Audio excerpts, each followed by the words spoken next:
Everyone, today we will start with a new chapter of accountancy plus one accountancy, that is final accounts as it is called in colloquial terms, but it has been named as financial statements of sole proprietorship in the book, that is T.S. Grewal.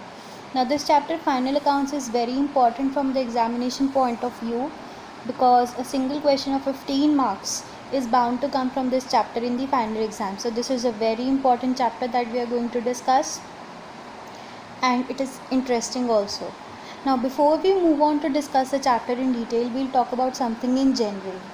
When we put our children into school, our main motive is to promote the all-round development of our child.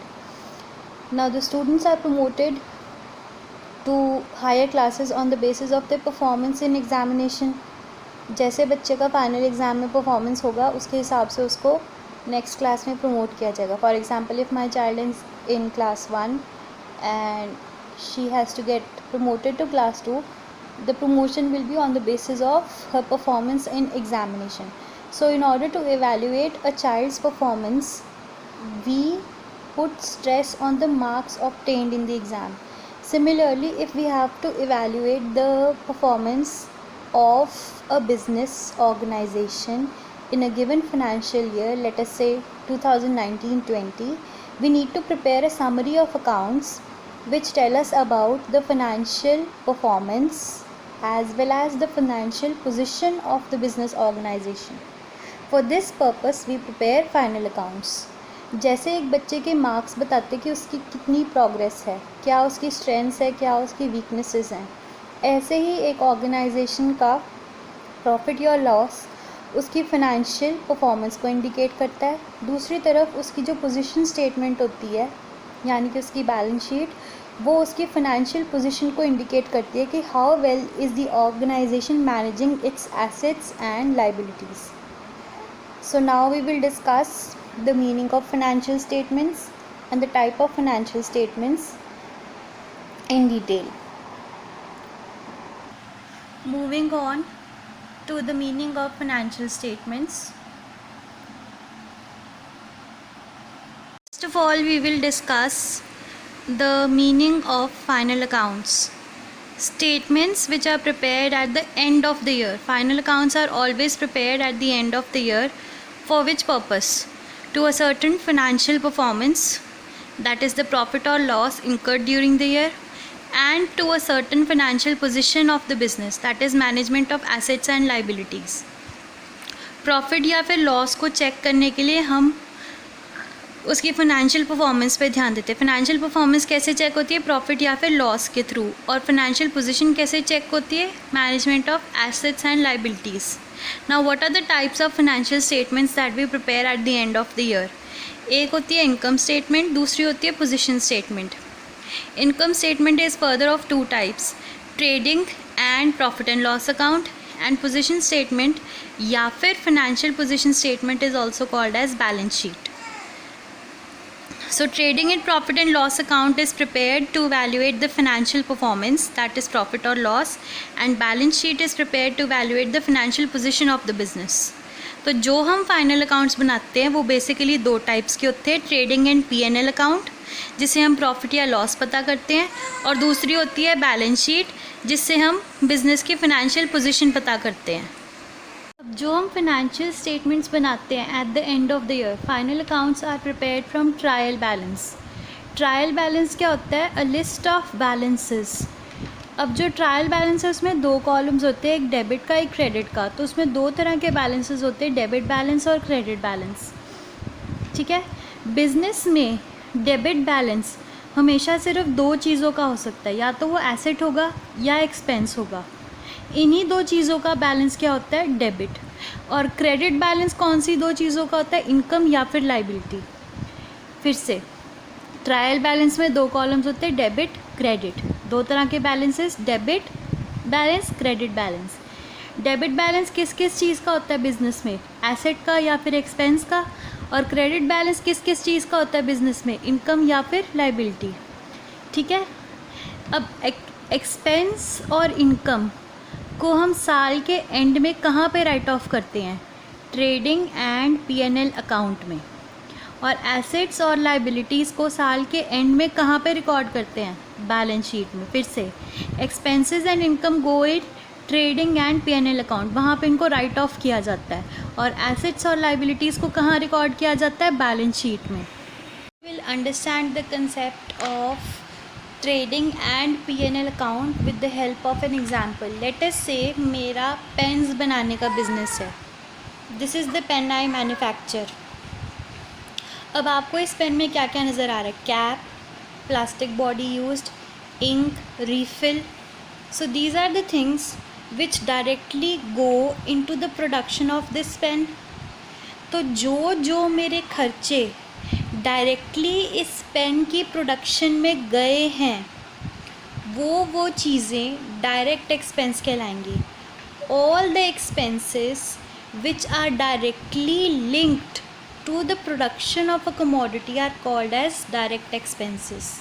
इनको हम simple भाषा में कहते हैं कि मेरा एक business है जिसमें मेरी एक फैक्ट्री है जहाँ पे मैं अपने पेन्स मैन्युफैक्चर करती हूँ, और एक ऑफ़िस है जहाँ पे मैं एडमिनिस्ट्रेशन का काम करती हूँ। जितने भी मेरे खर्चे फैक्ट्री की छत के नीचे हो रहे हैं प्रोडक्शन पर्पस के लिए, ओवरहेड्स की बात नहीं कर रही हूँ मैं, प्रोडक्शन पर्पस के लिए, प्रोडक्शन से लिंक्ड खर्चे, those expenses which are directly associated with the production of a commodity are called as direct expenses. अब इसमें डायरेक्ट एक्सपेंस क्या होएगा? Raw material, wages of the labor involved in the production, ठीक है, the expense on buying the ink, the expense on buying the plastic, the expense on buying the refills। तो ये सारे direct खर्चे हैं जो डायरेक्टली लिंक्ड है production के साथ, तो इन्हें मैं कहूँगी direct expenses, those which directly go into the product. आगे चल के इन्हें कॉस्ट अकाउंटिंग में प्राइम कॉस्ट भी कहा जाता है, but that is a very deep concept, will not discuss it. हमारा जो मोटे मोटे शब्दों में हमने क्या समझना है, फैक्ट्री की छत के नीचे जितने खर्चे मेरे हो रहे हैं ओवरहेड्स को छोड़ के, जो प्रोडक्शन से डायरेक्टली लिंक्ड हैं, उन्हें मैं कहूँगी डायरेक्ट एक्सपेंसेस। इसके एग्जांपल्स क्या होते हैं? वेजेस ऑफ द लेबर, ठीक है, पावर का खर्चा। पावर क्या होता है?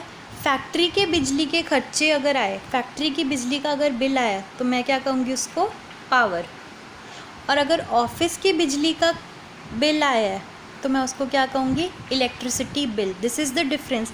ये कुछ की पॉइंट्स होते हैं जो हमने दिमाग में अपने रखने। If it is written in the question in the debit balance side power, that means it is a direct expense, it goes into the production of the commodity, वो ट्रेडिंग अकाउंट में जाएगा। और अगर इलेक्ट्रिसिटी बिल लिखा है that means वो office का खर्चा है, it is an administrative expense, वो किस में जाएगा?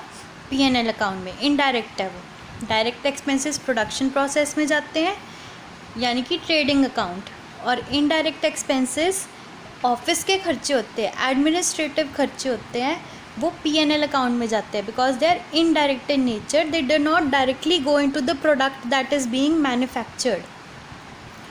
ओवरऑल ट्रेडिंग अकाउंट में मैं अपने डायरेक्ट खर्चे और डायरेक्ट इनकम डालूंगी। डायरेक्ट इनकम, मैं कौन हूँ? बिज़नेस, मेरी डायरेक्ट इनकम सिर्फ एक ही है, सेल्स। बाकी जो खर्चे हो रहे हैं प्रोडक्शन पे, डायरेक्ट खर्चे, wages of the labour, raw material that is purchases, और कैरेज इनवर्ड वो किराया जो मैंने रॉ मटेरियल को अपनी फैक्ट्री तक लाने के लिए भरा, चाहे वो रिक्शे वाले का किराया था दैट इज़ कार्टेज, चाहे वो ट्रक का किराया था दैट इज़ कैरेज, चाहे वो एयरप्लेन का किराया था, अगर मैंने रॉ मटेरियल पे दिया है that means it is inward, मेरी फैक्ट्री के गेट के अंदर आ रहा है, कैरेज इनवर्ड, फैक्ट्री के गेट के अंदर, that means it is a direct expense. Carriage outward यानी कि फिनिश्ड प्रोडक्ट को फैक्ट्री के बाहर भेज दिया ऑफिस में बेचने के लिए, that means it is indirect. Factory के बाहर गया that means it is indirect. Carriage outward, truck को फिनिश्ड माल भेज के, फिनिश स्टॉक भर के ट्रक को भेजा ऑफिस की तरफ बेचने के लिए, कैरेज आउटवर्ड, फैक्ट्री के बाहर, indirect expense. Freight outward, finish stock factory में तैयार था, उसको बेचने के लिए बाहर ऑफिस तक भेजा, ऑफिस का खर्चा है, फैक्ट्री का खर्चा नहीं है, इनडायरेक्ट एक्सपेंस है। तो वो P&L में जाएगा। मोटे मोटे शब्दों में if it is written in the question carriage inward, cartage inward या फिर फ्रेट इनवर्ड, तो वो क्या है, direct expense. If it is written as carriage outward, cartage outward या फिर फ्रेट आउटवर्ड, तो वो क्या है, indirect expense. If it is simply written as carriage then that means it is carriage inward, कुछ नहीं लिखा इनवर्ड की outward, that means it is carriage inward. Now we will understand the same concept with the help of a flow chart. अब जो मेरे expenses और incomes होते हैं वो मैं साल के एंड में कहाँ राइट ऑफ करती हूँ, ट्रेडिंग एंड P&L अकाउंट। जो एक्सपेंसेस हैं वो 2 टाइप्स के हो सकते हैं, डायरेक्ट एक्सपेंस यानी कि फैक्ट्री के छत के नीचे का खर्चा, इनडायरेक्ट एक्सपेंस फैक्ट्री के बाहर का खर्चा, ऑफिस का खर्चा। इनकम भी 2 तरह की, direct income, indirect income. Direct income सिर्फ एक ही होती है, सेल्स। इनडायरेक्ट इनकम कई तरह की हो सकती है, रेंट रिसीव्ड, कमीशन रिसीव्ड, और भी कई तरह की होती है, हम उसको फॉर्मेट में डिस्कस करेंगे, ठीक है। Now the direct expense and direct income go in trading account. उसी तरफ इनडायरेक्ट एक्सपेंस और इनडायरेक्ट इनकम कहाँ जाती है, P&L अकाउंट। ट्रेडिंग अकाउंट को बनाने का मेन ऑब्जेक्टिव क्या होता है, to calculate gross profit. And in P&L account को बनाने का मेन ऑब्जेक्टिव क्या होता है, टू कैलकुलेट नेट प्रॉफिट या फिर लॉस। ट्रेडिंग अकाउंट से हम GP या फिर ग्रॉस लॉस पता करते हैं, और P&L अकाउंट से हम नेट प्रॉफिट या फिर नेट लॉस पता करते हैं। ट्रेडिंग अकाउंट में डायरेक्ट एक्सपेंसेस और डायरेक्ट इनकम जाती है, P&L अकाउंट में इनडायरेक्ट एक्सपेंसेस या फिर इनडायरेक्ट इनकम जाती है। डायरेक्ट एक्सपेंस और डायरेक्ट इनकम कहाँ होते हैं, फैक्ट्री के छत के नीचे जो प्रोडक्शन प्रोसेस है डायरेक्टली लिंक्ड है। इनडायरेक्ट एक्सपेंस और इनडायरेक्ट इनकम कहाँ होते हैं, ऑफिस के खर्चे, एडमिनिस्ट्रेशन के खर्चे, जो P&L अकाउंट में जाते हैं। Now will discuss this with the help of format of trading and P&L account. Now we will study the format of trading and profit and loss account. जब भी हम trading and profit and loss account बनाते हैं, अब trading and profit and loss account जो है वो financial performance को चेक करता है, पूरे साल की फाइनेंशियल परफॉर्मेंस को चेक करता है, किसी एक दिन की फाइनेंशियल परफॉर्मेंस को चेक नहीं करता। So it is prepared for the whole year. तो इसकी हेडिंग में हम क्या लिखते हैं, for the year ended 31 March 2020।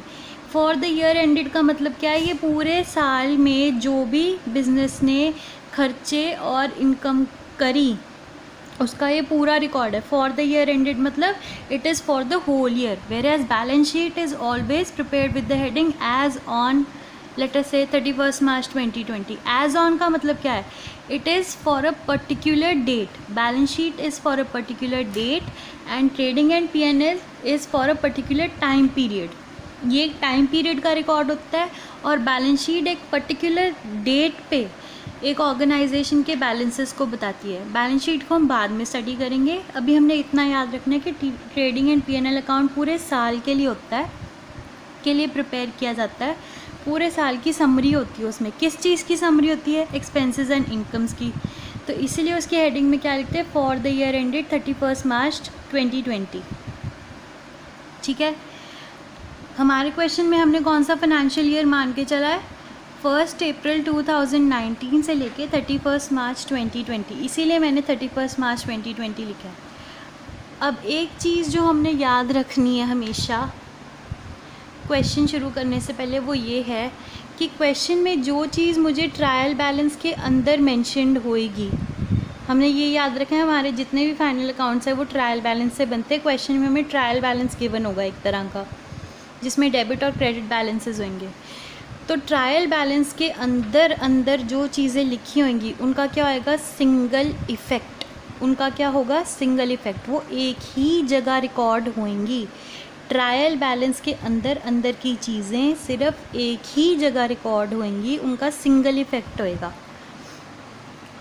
और जो चीज़ ट्रायल बैलेंस के बाहर मेंशन्ड है, जिसमें सबसे पहले आता है क्लोजिंग स्टॉक, उसका होगा डबल इफ़ेक्ट। ट्रायल बैलेंस के अंदर की चीज़ का सिंगल इफ़ेक्ट और एडजस्टमेंट्स का डबल इफ़ेक्ट, यानी कि जो चीज़ें हमने ट्रायल बैलेंस में रिकॉर्ड नहीं करी हैं पहले हम उनकी जर्नल एंट्री पास करेंगे। अगर जर्नल एंट्री पास करेंगे तो एक उसका डेबिट साइड इफ़ेक्ट होगा, एक क्रेडिट साइड इफ़ेक्ट होगा, इसीलिए उसका डबल इफ़ेक्ट आता है। Let us say closing stock. Closing stock is never mentioned in the trial balance. It is always given in the adjustments. तो हमेशा उसका डबल इफ़ेक्ट होता है। एक बारी वो ट्रेडिंग में रिकॉर्ड होएगा, ट्रेडिंग अकाउंट में लेस फ्रॉम परचेजेस, और दूसरा वो बैलेंस शीट में as a current asset record होएगा। अभी हम ट्रेडिंग अकाउंट के ऊपर फोकस करेंगे। हमने ये याद रखना है ट्रायल के अंदर की चीज़ का सिंगल इफ़ेक्ट और ट्रायल के बाहर जो चीज़ है उसका double effect. For example closing stock, तो हमारा जो क्लोजिंग स्टॉक है वो कहाँ जा रहा है, ट्रेडिंग अकाउंट में। अब हम सबसे पहले स्टॉक की बात करेंगे। जो हमारे पास स्टॉक है वो दो तरह का होता है, एक ओपनिंग स्टॉक, एक क्लोजिंग स्टॉक। जो ओपनिंग स्टॉक है वो हमेशा बिजनेस का एक्सपेंस माना जाता है, क्योंकि वो इसी साल के अंदर प्रोडक्शन में कंज्यूम हो जाएगा, इसी साल करंट पीरियड में ही कंज्यूम हो चुका है। That means it is expense of the business. Closing stock क्या है, साल के आखिरी दिन कुछ सामान मेरे पास बचा कुचा रह गया जितनी मैंने परचेजेस करी थी उसमें से। दैट मीन्स इस सामान का मुझे क्या होएगा, future benefit. So anything which gives future benefit to the business is an asset. Anything which gives future benefit to the business is an asset. Closing stock हमेशा एसेट होता है, इसका हमें फ्यूचर बेनिफिट मिलता है। ओपनिंग स्टॉक मेरा खर्चा है, वो ट्रेडिंग अकाउंट में जाएगा।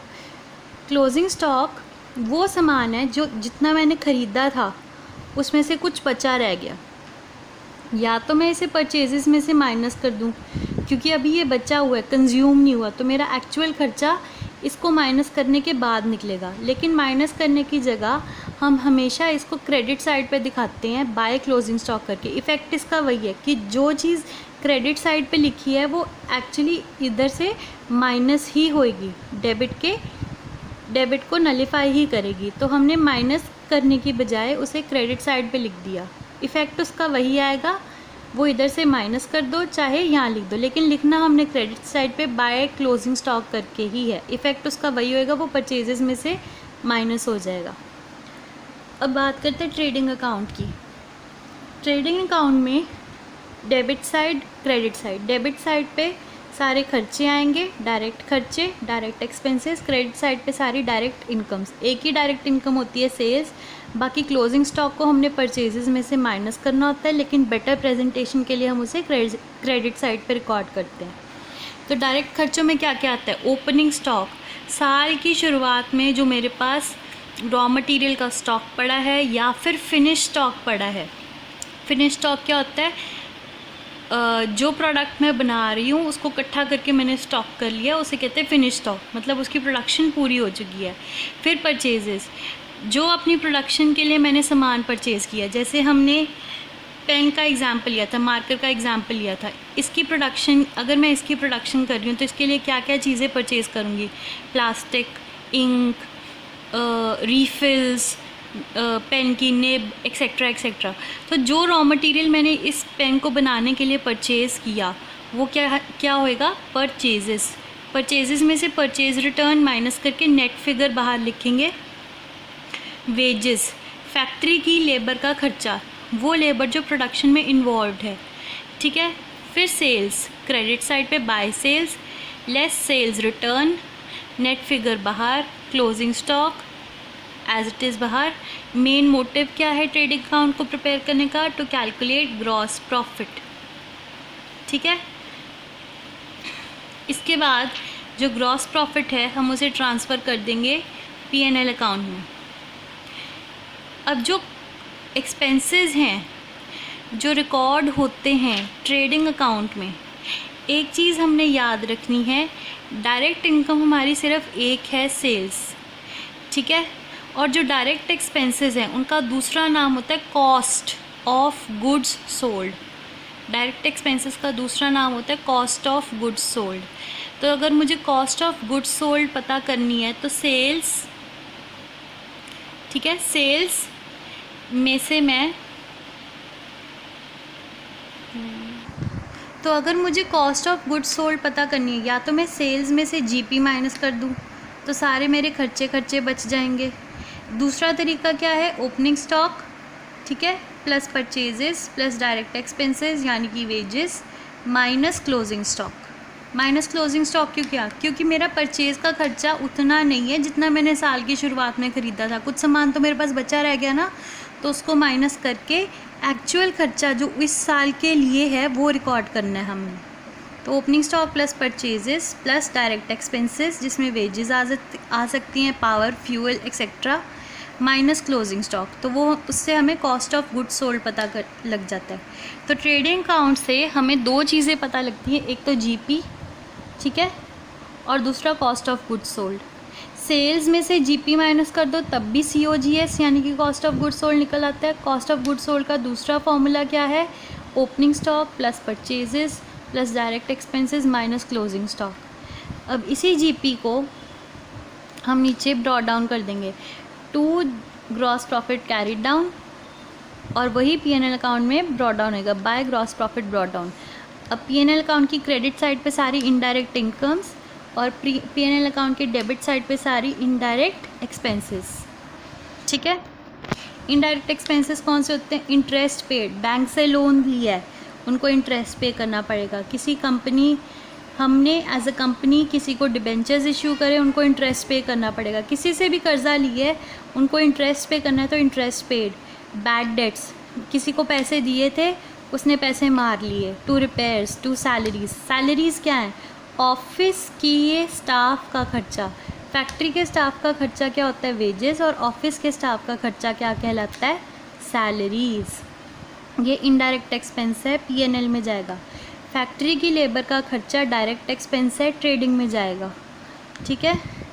तो सारी इनडायरेक्ट इनकम्स मैं ऐड कर दूंगी जीपी में, उसमें से सारे इनडायरेक्ट खर्चे माइनस करके मुझे मेरे बिज़नेस का नेट प्रॉफिट पता लगेगा, जिसको मैं बैलेंस शीट के कैपिटल अकाउंट में ऐड कर दूंगी। तो एंड में indirect incomes minus indirect expenses, जो बैलेंसिंग फिगर आएगी डेबिट साइड पे वो होगी to net profit transfer to capital account. अब हम लोग बैलेंस शीट को स्टडी करेंगे, बैलेंस शीट का फॉर्मेट स्टडी करेंगे। बैलेंस शीट के फॉर्मेट में सबसे पहले उसकी हेडिंग में हमने लिखना है बैलेंस शीट एज ऑन, क्योंकि ये एक पर्टिकुलर डेट के लिए होती है इसीलिए हम एज ऑन लिख के डेट को मेंशन करते हैं 31 मार्च 2020। फिर इसकी दो साइड्स होती हैं, left hand side liability side, right hand side asset side. ये सिंपल बैलेंस शीट का फॉर्मेट है, ठीक है, वर्टिकल फॉर्मेट। एसेट्स में हम क्या क्या रिकॉर्ड करते हैं, कैश इन हैंड जो मेरा करंट एसेट है, cash at bank current asset, bills receivable current asset, debtors current asset, closing stock current asset. Investment, अब इन्वेस्टमेंट के टाइम पीरियड पे डिपेंड करता है whether it is a current asset या फिर फिक्स्ड एसेट। अगर वो एक साल से ज़्यादा के लिए है investment, that means it is non current in nature, वो फिक्स्ड एसेट्स में जाएगा। Furniture fixed asset, plant and machinery fixed asset, land and building fixed asset, goodwill fixed asset. फिर है लाइबिलिटीज़, बिल्स पेबल हमारी करंट लाइबिलिटी होती है, sundry creditors हमारी current liabilities होते हैं, बैंक ओवरड्राफ्ट करंट लाइबिलिटी।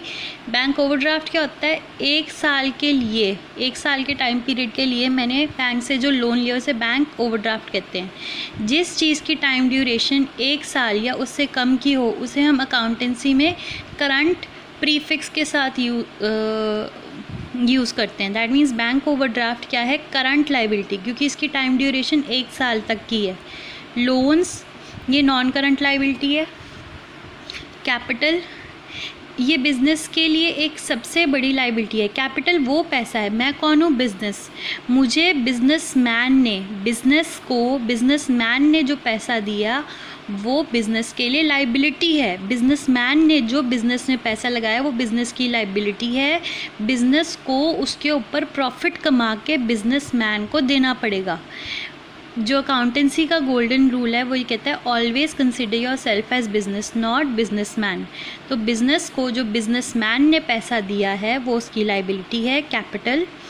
उसके ओपनिंग बैलेंस में से हम ड्राइंग्स माइनस कर देंगे, ठीक है। ड्राइंग्स वो पैसा है जो बिजनेसमैन ने पहले लगाया था एज कैपिटल, फिर वापस ले लिया। कैपिटल में से जो पैसा बिजनेसमैन ले गया वो ड्राइंग्स है, वो कैपिटल को कम करता है इसलिए माइनस, और नेट प्रॉफिट हमारी कैपिटल को बढ़ाता है इसलिए plus. Opening balance less drawings plus net profit, और जो नेट फिगर आएगी वो बाहर। क्वेश्चन का चेक क्या होएगा कि हमने क्वेश्चन करेक्टली किया है। जो एसेट साइड का टोटल होगा वो लाइबिलिटी साइड के टोटल के साथ मैच करेगा, that means the question is correct. या फिर किसी एक आधे केस में ऐसा हो सकता है कि किसी कॉम्पनसेटिंग एरर की वजह से भी हमारा जो दोनों साइड का बैलेंस है वो मैच कर रहा है।